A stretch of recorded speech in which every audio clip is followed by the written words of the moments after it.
మొత్తానికి విరాట్ కోహ్లీ, రోహిత్ శర్మ అయితే ODI series కోసం వచ్చేశారు. ప్రాక్టీస్ కూడా మొదలైంది. Legends is back. ముందుగా రోహిత్ శర్మ గురించి మాట్లాడుకున్నట్లయితే 2023 వరల్డ్ కప్ స్ట్రాటజీ చూసుకున్నట్లయితే 22 ఇన్నింగ్స్లలో 1056 runs, 48 average and 122.22 strike rate.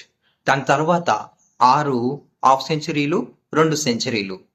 ఇంత ఖతర్నాక్ బ్యాట్స్మెన్ ఇప్పుడు ప్రస్తుతానికి ఇలా ఆడతాడా లేదా అని చాలా మందికి డౌట్ ఉంటది. అప్పట్లాగానే రోహిత్ శర్మ ఆడతాడా లేదా అనే విషయం మీద చాలా మంది చర్చిస్తున్నారు. నెక్స్ట్ విరాట్ కోహ్లీ. విరాట్ కోహ్లీ గురించి ఎవరైనా తక్కువ అంచనా వేసుకున్నారంటే వానంత బుద్ధి తక్కువలే లేరు.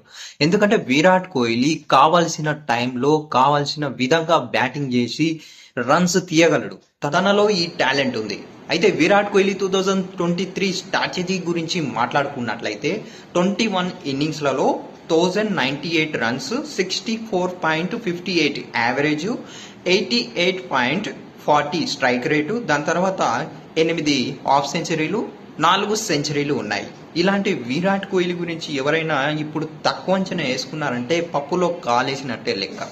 అయితే విరాట్ కోహ్లీ, రోహిత్ శర్మ టెస్ట్ కి, టీ20కి రెండింటికి రిటైర్మెంట్ ఇచ్చేసిండ్రు కాబట్టి ఇంతవరకు విరాట్ కోహ్లీ, రోహిత్ శర్మని గ్రౌండ్ లో చూడడానికి ఫ్యాన్స్ కి కుదరలేదు. ప్రస్తుతానికి విరాట్ కోహ్లీ, రోహిత్ శర్మ ఫ్యాన్స్ కి అయితే పండగ. రేపు జరగబోయే మ్యాచ్ లో ఎలా ఆడతారో చూడాలి.